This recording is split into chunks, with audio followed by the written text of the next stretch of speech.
Helen తుఫాను ప్రభావం జిల్లాలో ఉండే అవకాశం ఉండడంతో అన్ని చర్యలు చేపట్టినట్లు ఇన్ఛార్జ్ కలెక్టర్ వివేక్ యాదవ్ తెలిపారు. రేపు సాయంత్రం కావలి వద్ద తీరం దాటనున్న నేపథ్యంలో పునరావాస కేంద్రాలు ఏర్పాటు చేసినట్లు చెప్పారు.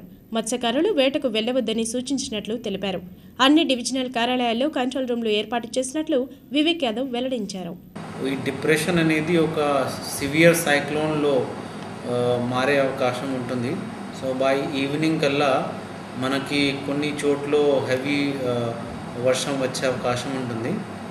రేపు ఇది ఒక సైక్లోన్లో ఫామ్ అయ్యి ఈ సైక్లోన్కి హెలెన్ పేరు అనేది ఇవ్వడం జరిగింది. సో సైక్లోన్ హెలెన్ అనేది రేపు ఈవినింగ్ 21st ఈవినింగ్ వరకు కావాలి నెల్లూరులో హిట్ అయ్యే అవకాశం ఉంటుంది. సో బేసికలీ మన గుంటూరు జిల్లాకు డైరెక్ట్గా హిట్ ఉండవు, but heavy to very heavy వర్షం వచ్చే అవకాశం ఉంటుంది. సో ఆల్రెడీ ఆర్డీఓ తెనాలి ఆఫీస్లో ఒక కంట్రోల్ రూమ్ ఓపెన్ చేసాము. ఆల్ రెవెన్యూ సిబ్బందులను కూడా అప్రమత్తంగా ఉండాలని ఆదేశించడం జారీ చేయడం జరిగింది. ఆల్ విఆర్ఓస్ని కూడా హెడ్ క్వార్టర్ మెయింటైన్ చేసుకోవాలని చెప్పాము. అండ్ ఈ సీ కోస్ట్ వరద నష్టం అంచనాకై జిల్లాకు వచ్చిన కేంద్ర బృందంపై వైఎస్ఆర్ కాంగ్రెస్ పార్టీ మండిపడింది. పర్యటనల వలన ప్రయోజనం శూన్యమని తెలిపింది. వరద నష్టం అంచనాకై జిల్లాకు వచ్చిన కేంద్ర బృందం తీర్థయాత్రలకో విహారయాత్రలకో వచ్చినట్లు ఉందని వైఎస్ఆర్సీపీ ఆరోపించింది. నష్టం జరిగిన ఇంతకాలానికి వచ్చి చూసి ఏం చేస్తారని ఆ పార్టీ నేతలు రావి వెంకటరమణ, అప్పిరెడ్డి ప్రశ్నించారు.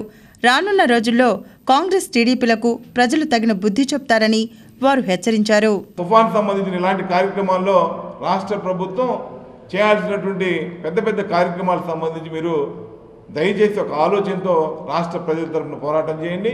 మీరు నిజాలు దాచి దొంగచాటు వ్యవహారాలు మానుకొని రాష్ట్ర ప్రభుత్వం గతంలో ఏదైతే తుఫానుకు సంబంధించిన రాజశేఖర రెడ్డి గారి సమయంలో ముఖ్యంగా రైతులకు సంబంధించిన కార్యక్రమాల్లో ఏ విధంగా ఆదుకున్నారో అలాంటి కార్యక్రమాలు తీసుకొని ముందుకు సాగాలని కోరుతా ఉన్నాం. పార్టీలకు అతీతంగా ఈ పర్యటన ఒక విహారయాత్రలాగానో తీర్థయాత్రలాగానో దేవాలయాలను సందర్శించడానికే ఆంధ్ర రాష్ట్రానికి వచ్చినట్లుగా కనిపిస్తుంది తప్ప ఎక్కడ రైతులతో మాట్లాడినటువంటి తీరు కానీ, రైతు సంఘాలతో మాట్లాడినటువంటి పరిస్థితులు కానీ, ప్రజాప్రతినిధులతో దీనికి సంబంధించినటువంటి కనీసం చర్చ జరిపినటువంటి పరిస్థితులు కానీ ఎక్కడా కూడా జిల్లాలో లేకపోవడం అనేది చాలా దురదృష్టకరమైనటువంటి పరిస్థితులుగా మేము చెప్తా ఉన్నాం. టీజేపీఎస్ కళాశాలకు అవార్డుల పంట పండింది. నాగార్జున యూనివర్సిటీ వ్యవస్థాపక దినోత్సవంలో కళాశాలకు 3 అవార్డులు ప్రదానం చేశారు. టీజేపీఎస్ కళాశాల ఉత్తమ గ్రంథాలయ అవార్డు, ఉత్తమ ప్రయోగశాల, ఉత్తమ పీజీ కళాశాల అవార్డులను కైవసం చేసుకుంది. 1971వ సంవత్సరంలో ప్రారంభించబడిన టీజేపీఎస్ కళాశాల ఎందరో విద్యార్థులను తీర్చిదిద్దింది. డిగ్రీ, పీజీ కళాశాలలకు 2 వేర్వేరు గ్రంథాలయాలు ఉన్నాయి. గత 40 సంవత్సరాలుగా అనేక గ్రంథాలను అందుబాటులో ఉంచారు. ఇందుకుగాను ప్రథమ ఉత్తమ గ్రంథాలయ అవార్డు సాధించుకుంది. 17 ప్రయోగశాలలు డిగ్రీ కోర్సులకు, 20 ప్రయోగశాలలు పీజీ కోర్సులకు ఏర్పాటు చేసినందుకు గాను 2వ ఉత్తమ ప్రయోగశాల అవార్డును దక్కించుకుంది. పీజీ కళాశాల ఉత్తీర్ణతను బట్టి 2వ ఉత్తమ పీజీ కళాశాలగా అవార్డు లభించింది. అవార్డుల పట్ల కళాశాల ప్రిన్సిపల్స్ అనిల్ కుమార్, ప్రసాదరావు, శ్రీమన్నారాయణ హర్షం ప్రకటించారు. వీటిలో మా టీజేపీఎస్ కళాశాలకు మొత్తం 3 అవార్డులు ఈ సంవత్సరం వచ్చాయి. వాటిలో మౌలిక వసతులు బాగా ఇచ్చిన కళాశాలల్లో ఉత్తమ కళాశాలగా గ్రంథాలయం కేటగిరీలో మాకు ఉత్తమ గ్రంథాలయ అవార్డు, రెండవది ల్యాబొరేటరీస్ కేటగిరీలో 2వ బహుమతి, అలాగే ఉత్తమ ఫలితాలు సాధించిన కళాశాలగా పీజీ కళాశాలకు 2వ బహుమతి లభించాయి. యూనివర్సిటీ అనుబంధ కళాశాలలో బెస్ట్ కళాశాలగా గుర్తింపు పొందడాన్ని మేము ఒక గర్వంగా భావిస్తున్నాము. ఈ నెల 23 నుండి ఎన్టీఆర్ స్టేడియంలో ఐటార్ టాలెంట్ సిరీస్ టెన్నిస్ టోర్నమెంట్ జరగనుంది. అండర్ 12 విభాగంలో టెన్నిస్ టోర్నమెంట్ నిర్వహిస్తున్నట్లు గ్లోబల్ స్పోర్ట్స్ ఫౌండేషన్ ప్రతినిధులు కెఎస్ చారి, ఎస్ఎన్ కమల్, జిఎస్ ప్రసాద్ చెప్పారు. ఎన్టీఆర్ స్టేడియంలో ఈ నెల 23 నుండి 26వ తేదీ వరకు టోర్నమెంట్ కొనసాగుతుందన్నారు.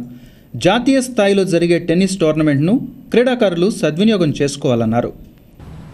ఈ టెన్నిస్లో ముఖ్యంగా మేము ఈ టోర్నమెంట్ కండక్ట్ చేసే విధానం ఏంటంటే, ఇంతకుముందు డిస్ట్రిక్ట్ అసోసియేషన్ కండక్ట్ చేసేది స్పాన్సర్స్ని తీసుకొని. ఇప్పుడు స్పాన్సర్స్ని డైరెక్ట్గా కండక్ట్ చేయమన్నాం. మా కోఆపరేషన్ తోటి వాళ్ళు కండక్ట్ చేస్తున్నారు ఈ టోర్నమెంట్. ఈ టోర్నమెంట్కి మేము అనుకోవడము ఇంతకుముందు ఢిల్లీ, బాంబే, మహారాష్ట్ర, ఆంధ్రప్రదేశ్, మద్రాస్, కర్ణాటక నుంచి వచ్చారు. ఇప్పుడు కూడా అంతమంది ప్లేయర్స్ ఇప్పుడు కూడా వస్తారని ఆశిస్తున్నాము.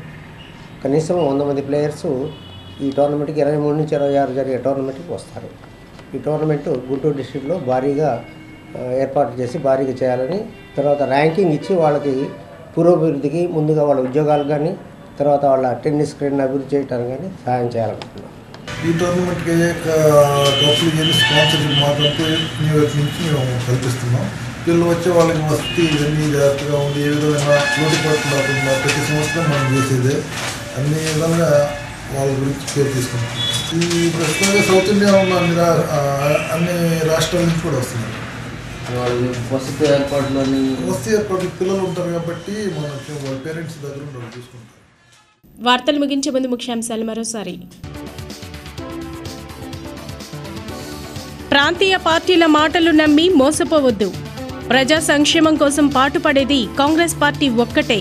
రచ్చబండ కార్యక్రమంలో మంత్రి కన్నా వ్యాఖ్యలు.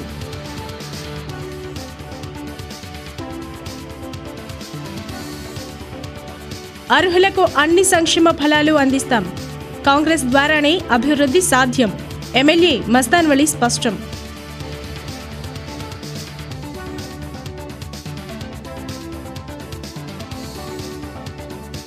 ప్లాస్టిక్ వాడకం నిషేధంపై అవగాహన కల్పించాలన్న ఇన్ఛార్జ్ కలెక్టర్. విక్రయిస్తే చర్యలు తీసుకోవాలని హెచ్చరిక.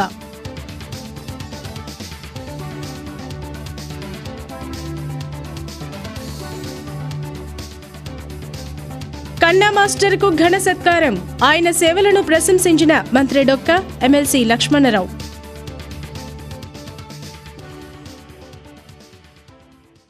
ఇక ఈ వార్తలు ఇంతటితో సమాప్తం. మరో బులెటిన్లో మళ్ళీ కలుద్దాం. అంతవరకు సెలవు. నమస్కారం.